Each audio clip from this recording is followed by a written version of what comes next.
नमस्कार दोस्तों, stock market studies में फिर से एक बार आपको बहुत-बहुत स्वागत है। तो आज मैं फिर से आपके सामने कुछ इम्पोर्टेंस कंपनी का अपडेट शेयर करने वाला हूँ। तो इस वीडियो को पूरा लास्ट तक देखिएगा और अभी तक अपने चैनल को सब्सक्राइब नहीं किया तो ज़रूर कर लीजिएगा। कंटिन्यूअसली इन्फॉर्मेशन और अपडेट्स पाने के लिए चैनल के ऊपर बने रहिएगा। तो चलो देख लेते हैं कौन-सा कंपनी है इस वीडियो के अंदर। फर्स्ट जो कंपनी है जिसके बारे में चर्चा करूँ, उसका नाम है पतंजलि फूड। देखिए पतंजलि फूड लिमिटेड के बारे में चर्चा करूँ तो इस कंपनी के ऊपर एक मतलब एक आरोप जो लगाया गया है और वो आरोप है कंपनी के जो प्रोडक्ट है, उस प्रोडक्ट में देखा जाए तो बहुत सारे प्रोडक्ट ऐसे हैं जिसमें कंपनी जो डिमांड कर रहा है कि उसके प्रोडक्ट में इतने सारे इंग्रीडिएंट है, उतना है नहीं। तो इसलिए सुप्रीम कोर्ट ने क्या किया, इसके ऊपर एक भारी भरकम पेनल्टी लगा दिया। हर प्रोडक्ट के ऊपर 1 करोड़ का फाइन लगा दिया। तो उस फाइन अभी तक पतंजलि के ऊपर नहीं देना पड़ा क्योंकि पतंजलि उसके ऊपर फिर से रीकेस कर चुके हैं। तो अभी उसका सॉल्व कब होगा, उसके बाद फाइनली डिसीजन जाना मतलब देखने को मिलेगा कि फाइनली उसको इस तरीके से फाइन देना होगा कि नहीं होगा। तो पतंजलि के ऊपर मैं कुछ पॉजिटिव कारण की वजह से एक ट्रेड बना है, उसके ऊपर मैं फोकस रखा हूँ। जैसे कंपनीज़ के ऊपर सबसे पहले मैं पी रेशियो चेक करूँगा। तो पी रेशियो एक टाइम चला गया था कितना 139 के आसपास और आज पी रेशियो कितना है 60 के आसपास। तो पी रेशियो की जो वैल्यूएशन है वो देखा जाए तो 5 साल के पी रेशियो से भी ऊपर है। इसका मतलब एक एवरेज पी रेशियो देखा जाए तो कंपनी का 45 इसका एवरेज पी रेशियो देखने को मिला 5 साल में और कंपनी का खुद का पी रेशियो कितना है 65 के आसपास। इसका मतलब कंपनी का पी रेशियो एक अंडर वैल्यूड नहीं है, ओवर वैल्यूड है। और कंपनीज़ के ऊपर कर्ज़ा ना के बराबर है, इनकम ज़बरदस्त हो रहा है, प्रोमोटर के पास होल्डिंग्स भी अच्छा खासा है और अर्निंग पर शेयर भी ठीक-ठाक देखने को मिला। तो कंपनीज़ के जो क्वार्टरली रिज़ल्ट है, वो आप देखेंगे तो कंपनी के सेल्स में कुछ भी कमियाँ देखने को नहीं मिलेगा। छोटा-मोटा इस बार सेल्स को कम किए, अभी ये देखना है कि दिसंबर मंथ में कंपनी किस तरीके से सेल्स को इंक्रीज़ करते हैं। देखिए, एफएमसीजी कंपनी के ऊपर हमेशा एक चीज़ों को ध्यान रखना होगा, ऑपरेटिंग प्रॉफिट मार्जिन जो है, उनमें से 6% के आसपास से कंपनी का ऑपरेटिंग प्रॉफिट मार्जिन 5% तक पहुँच चुके हैं। यहाँ पे 1% मार्जिन कम होना मतलब कंपनी के ऊपर बहुत बड़ा एक खतरे का निशाना देखने को मिला है। अभी नेट प्रॉफिट के बारे में बात करूँ, तो कंपनी इसके ऊपर जो नेट प्रॉफिट है, वो भी देखेंगे तो कंपनी का प्रॉफिट आफ्टर टैक्स में अ, आप यहाँ पे देख सकते हैं नेट प्रॉफिट जो है, वो कितना 255 करोड़ के आसपास देखने को मिला। तो कंपनी का नेट प्रॉफिट भी लगातार एक पॉजिटिव में कंपनी के ऊपर देखने को मिला है। तो मैं ज़रूर कहूँगा इस कंपनी के ऊपर कंटिन्यूअसली पॉजिटिवली प्रॉफिट ग्रोथ होने के कारण मैं इस कंपनी के ऊपर एक पॉजिटिव टेक्निकली चार्ट पैटर्न देखने को मिला, जिसके ऊपर मैंने टेल लिया। तो बैलेंस शीट के बारे में चर्चा करूँ तो कंपनी के देखिए रिज़र्व लगातार बढ़ता हुआ देखने को मिले, बीच में रिज़र्व नेगेटिव में चला गया था। अभी कंपनी के बोरिंग्स भी यहाँ पे अच्छा खासा कम होता देखने को मिले। पहले देखिए 4 करोड़, साढ़े 4 करोड़, 5 करोड़, साढ़े 7 करोड़ तक कंपनी का बोरिंग्स देखने को मिला था। इस बार वो कर्ज़ा कम होकर 1300 करोड़ के आसपास देखने को मिला है। अभी लायबिलिटीज़ के बारे में बात करूँ, तो कंपनीज़ के ऊपर जो लायबिलिटीज़ है, वो भी यहाँ पे कम होता देखने को मिले। पहले लायबिलिटीज़ बहुत ज़्यादा था। इस सारे कारण के वजह से कंपनी के ऊपर इन्वेस्टर भी अच्छा खासा होल्डिंग रखे हैं। जैसे प्रोमोटर के बाद एफआईएस पास भी अच्छा खासा होल्डिंग है। जैसे देखेंगे तो एफआईएस और डीएस के पास कुछ भी होल्डिंग नहीं था और अभी फाइनली प्रोमोटर के पास साथ-साथ एफआईएस और डीएस के पास भी होल्डिंग्स देखने को मिले। तो एक अच्छी बात है, इस कंपनी के ऊपर आपको हमेशा फ़ोकस होना चाहिए। तो लास्ट कुछ फ्यू मंथ्स का डेटा दिखा दूँ, तो जैसे जुलाई, अक्स अगस्त, सितंबर, अक्टूबर, नवंबर ये सारे मंथ में क्या किया, एक बिग सेल ऑफ देखने को मिले और फाइनली दिसंबर मंथ में अच्छा खासा बाइंग देखने को मिला और वो भी किसके माध्यम से? म्यूचुअल फंड के माध्यम से। ये सारे कारण की वजह से कंपनी के ऊपर एक ट्रेड बना। वो ट्रेड कुछ इस तरीके से बना, कफ विथ हैंड अबंडेंस बना और फाइनली क्या हुआ? ब्रेकआउट हुआ और ब्रेकआउट कंफर्मेशन भी हुआ। देखिए, जब भी कुछ इस तरीके से हाई वॉल्यूम के साथ ब्रेकआउट होता है, तो एक हायर पॉसिबिलिटी होता है, वो धीरे-धीरे के करके वो आगे बढ़ेंगे और टारगेट के नज़दीक जाएगा और टारगेट भी अचीव कर सकते हैं। तो आप कहेंगे सर यहाँ से क्या रिवर्सल होने का चांसेस है? देखिए मार्केट है, यहाँ पे कुछ भी होने का चांसेस है। हम लोग को हमेशा प्रेडिक्शन करके आगे बढ़ना है। अगर प्रेडिक्शन सही है, तो उस कंपनी के ऊपर एक अच्छा खासा आपको ट्रेड दिखेगा, एक अच्छा खासा टारगेट आपको दिखेगा। तो मैं इंतज़ार कर रहा हूँ इस टारगेट का, जो टारगेट निकल के आ रहे हैं करीबन 2068 के आसपास और वो अगर टारगेट हो तो 41% के आसपास टारगेट बन सकता है। तो आपके क्या राय है इस कंपनी के ऊपर ज़रूर कमेंट्स करना। नेक्स्ट जो कंपनी है उसका नाम है अदानी विल्मर।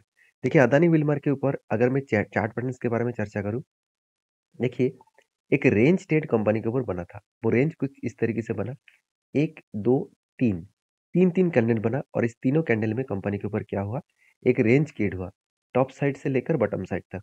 इस रेंज के अंदर अगर मैं देखूँ, इस रेंज के अंदर अगर मैं इसको स्टडी करूँ, तो जब भी इस तरीके से कुछ रेंज बने, तो आपको याद रखना है, उस रेंज के बाद कंपनी को नीचे आना चाहिए, इस लेवल को टच करना चाहिए, तब एंट्री बनेगा और इस लेवल तक उसका टारगेट बनेगा। मगर यहाँ पे हुआ क्या? एंटी बनने के बाद कंटिन्यूअसली गिर रहे थे। उसके बाद यहाँ पे स्ट्रांगली जो रेजिस्टेंस बन रहा था, उसको फाइनली यहाँ पे ब्रेकआउट किए, हाई वॉल्यूम के साथ। उसके बाद देखिए धीरे-धीरे करके आगे बढ़ा। फिर से कंपनी के ऊपर यहाँ पे एक ही रेंज के ऊपर कंपनी वोलेटिलिटी कर रहा है। तो अभी कंपनी नीचे आएगा कि ऊपर जाएगा वो तो देखने का लायक होगा। ठीक है, 200 डेज़ ईएमए का इसका स्ट्रांगली एक रेजिस्टेंस बनने जा रहा है। तो स्ट्रांगली एक रेजिस्टेंस बनने के कारण वो उसको ब्रेक नहीं कर पा रहा है।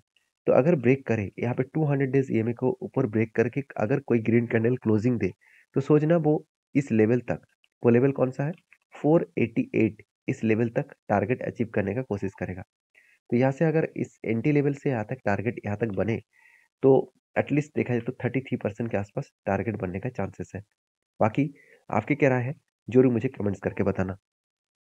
तो इस कंपनी के ऊपर ट्रेड कुछ इस तरीके से क्यों बन रहा है वो भी आप एक बार देख लीजिए। कंपनीज़ के ऊपर आप देखेंगे तो कंपनी के जो क्वार्टरली रिजल्ट है वहाँ पे देखेंगे तो कंपनी के सेल्स में इस बार करेक्शन देखने को मिला। जो पिछले बार का सेल्स था उससे 2000 करोड़ का सेल्स कम हुआ और एक्सपेंस ज़्यादा होने के कारण कंपनी लास्ट 2 क्वार्टर्स में यहाँ पे क्या-क्या लॉसेस किए और इस लॉसेस होने के कारण एक प्रेशराइज़ देखने को मिला। तो देखिए, अभी कंपनी के ऊपर एक प्रेशराइज़ देखने को मिला है। अभी साल भर की डेटा में बात करूँ तो देखिए मुझे लग रहा है कि इस बार जो क्वार्टर का रिज़ल्ट आने वाला है, यहाँ पे भी लॉस देखने का चांसेस ज़्यादा होगा। क्योंकि अभी तक देखिए पिछले जो लास्ट जो मतलब साल का जो रिज़ल्ट था, प्रॉफ़िट था, वो 580 करोड़ के आसपास था और इस बार नेट प्रॉफ़िट की क्या दिखा रहा है? 103 करोड़। तो इसका मतलब एक हायर चांसेस है कि नेगेटिव रिज़ल्ट सेंटीमेंट क्रिएट होगा। अगर नेगेटिव रिज़ल्ट हुआ तो एक फिर से शेयर में एक करेक्शन देखने को मिलेगा। बाकी देखिए इस कंपनी के ऊपर आपके क्या ओपिनियन है? मुझे ज़रूर कमेंट्स करके बताइएगा क्योंकि इंस्टीट्यूशन इस कंपनी के ऊपर निवेश नहीं किया। प्रोमोटर के पास ही ज़्यादा होल्डिंग्स देखने को मिला। 87% के आसपास यहाँ पे होल्डिंग टोटली देखने को मिले हैं। तो 87% के आसपास होल्डिंग प्रोमोटर के पास है, तो आज नहीं तो कल उसको बेचना पड़ेगा। क्योंकि सेबी के रूल्स के हिसाब से 75% से ज़्यादा होल्डिंग्स किसी भी प्रोमोटर के पास नहीं होना चाहिए। तो इस बात को आपको याद रखना है। तो लास्ट कुछ फ्यू मंथ्स का डेटा दिखा दूँ तो सितंबर से लेकर सॉरी जुलाई, अगस्त और उसके बाद अक्टूबर, नवंबर इस चारों मंथ में कंपनी के ऊपर म्यूचुअल फंड ने क्या किया बाइंग किए। मगर सितंबर में और दिसंबर में कंपनी के ऊपर क्या किया एक सेलिंग प्रेशर देखने को मिला। तो नेक्स्ट जो कंपनी है उसके बारे में चर्चा करूँ तो उसके नाम है आप देख सकते हैं अदानी पावर। देखिए अदानी ग्रुप के एक बड़ा कंपनी है अदानी पावर क्योंकि अगर मैं इस कंपनी के बारे में चर्चा करूँ तो देखिए अदानी ग्रीन के बाद अदानी पावर इंडिया के अदानी ग्रुप के सेकंड लार्जेस्ट कंपनी है क्योंकि इस पावर सेक्टर में अदानी पावर किस तरीके से ग्रोथ करे आप ध्यान दीजिएगा। अदानी पावर ने एक अच्छा खासा जबरदस्त अपडेट दिया वो क्या है डेप्ट डाउन साइड। मतलब क्या है कंपनी ने जो कर्जा लिया उस कर्जे को क्या किया कंपनी कम कर दिया। कंपनी ने क्या किया कर्जे को कम किया। अभी कर्जे को कम किया इसका मतलब कंपनी ने अ, कर्जा जितना कम करेंगे उतना ही अ, अदानी ग्रुप का ग्रोथ होने का चांसेस रहेगा। क्योंकि कर्जा ज़्यादा होने के कारण हिंडनबर्ग की रिपोर्ट आने के कारण कि इस कंपनी के ऊपर अदानी पूरा ग्रुप के ऊपर एक बिग क्रैश देखने को मिला था। तो मैं ज़रूर कहूँगा अदानी पावर कोई छोटा-मोटा कंपनी नहीं है। हाँ, मान लेता हूँ कंपनी के पास कर्जा है, मगर पहले जितना कर्जा था उससे कंपनी का कर्जा कम हो चुके हैं। तो पहले कितना कर्जा था? आप ध्यान से देखेंगे तो कंपनी के जो बोरिंग्स था वो कितने थे? 50,000 करोड़ के आसपास और इस बार बोरिंग कम होकर हो चुके हैं 42,000 और इस बार और भी कम हुआ 32,000 करोड़ के आसपास। इसका मतलब कर्जा जो है वो लगातार-लगातार घटते चले जा रहे हैं। तो ये पॉइंट्स को आपको याद रखना है। इस पॉइंट को आपको ज़रूर स्टडी करना होगा। तो कंपनी के आदर्श जो बोरिंग्स है वो भी कुछ इस तरीके से सिचुएशन में देखने को मिले। अभी CWIP में देखेंगे, कंपनी खुद के बिज़नेस के ऊपर अच्छा खासा पिछली बार पैसा लगाया था, करीबन 12,800 करोड़ और इस बार सिर्फ 460 करोड़ के आसपास पैसा लगा है। देखिए, हमेशा पैसा लगाएगा लगाएगा ऐसी कोई ज़रूरत नहीं है। जब प्रोजेक्ट कंपनी को मिलते हैं, तब भी कंपनी पैसा लगाता है। तो कंपनी का ट्रेड रिसीवेबल में देखा जाए, तो कंपनी 11,000 करोड़ से 10,000 करोड़ तक देखने को मिला है। तो इसका मतलब क्या है? इसका मतलब है कंपनी के जो इन्वेस्टर है सॉरी कंपनी के जो ट्रेड है, वो कंपनी को कंटिन्यूअसली मिलते जा रहा है, प्रोजेक्ट कंटिन्यूअसली मिलते जा रहा है। और सारे कारण की वजह से कंपनी का जो नेट प्रॉफिट है, वो लगातार एक रेंज के हिसाब से ग्रोथ होता देखने को मिला है। जो बीच-बीच में लॉसेस हुआ करता था, वो आज लॉसेस नहीं, कंटिन्यूअसली ग्रोथेबल सिचुएशन में देखने को मिले। तो एज़ ए इन्वेस्टर, प्रोमोटर से लेकर एफएसडीएस पब्लिक, हर किसी के पास इन्वेस्टमेंट आपको दिख जाएगा। हाँ, मान लेता हूँ, डीएस के पास होल्डिंग नहीं है, डीएस ने होल्डिंग को बेच दिया, उल्टा एफएस ने क्या किया, होल्डिंग को बढ़ा दिया। अगर यही चीज़ मैं यहाँ पे दिखा दूँ, तो इस क्वांट कंपनी के ऊपर एक पॉइंट मुझे वीकनेस लगा था, वो आज ठीक-ठाक जगह पे आ चुके हैं। तो प्रोमोटर के पास 27% के आसपास प्लेजिंग था। मतलब जितने होल्डिंग प्रोमोटर के पास थे, प्रोमोटर के पास होल्डिंग कितना था? अराउंड 75%। उनमें से 27% प्लेजिंग था। आज वो प्लेजिंग कम होकर हो चुके कितना? 15% के आसपास। इसका इसका मतलब कंपनी के ऊपर जो प्लेजिंग है, वो धीरे-धीरे करके कम हुआ और इंस्टीट्यूशन एफएस और डीएस ने अच्छा खासा होल्डिंग को क्या किया? बाइंग की। तो इस बात को आपको याद रखना होगा, ठीक है? तो अभी इस कंपनी के चार्ट पैटर्न्स के बारे में चर्चा करूँ, तो आप देखेंगे तो अदानी पावर के ऊपर एक टेक्निकली चार्ट पैटर्न्स बना था। फाइनली बहुत दिनों के बाद एक कप बनाया और उसके बाद 2 बार हैंडल पैटर्न क्रिएट किया और उसके बाद फाइनली ब्रेकआउट भी हुआ। ब्रेकआउट होने के बाद देखिए कंपनी धीरे-धीरे करके अपट्रेंड में जा रहा है और इसका जो मैं टारगेट लेकर चला हूँ 675 के आसपास, 675 के आसपास यहाँ पे टारगेट लेकर मैं चल रहा हूँ। तो एक अच्छा खासा टारगेट बनने का चांसेस है। तो मैं ज़रूर कहूँगा इस कंपनी के ऊपर फोकस रखिए, जो कंपनी एक शानदार तरीके से टारगेट देने के लिए तैयारी कर रहा है। बाकी इस कंपनी के ऊपर आपकी क्या राय है? ज़रूर कमेंट्स करके बताना। नेक्स्ट जो कंपनी उसका नाम है त्रिशक्ति इंडस्ट्रीज़ लिमिटेड। तो त्रिशक्ति इंडस्ट्रीज़ लिमिटेड के बारे में चर्चा करूँ तो कंपनी इसके ऊपर एक बहुत बड़ा अपडेट है, वो है स्प्लिट का। कंपनी के ऊपर जो स्प्लिट का अपडेट है 2:10 का मतलब इसका फेस वैल्यू पहले 10 था, अभी 2 बनने वाला है। तो इसका मतलब हर एक के बदले 5 शेयर देने वाले हैं।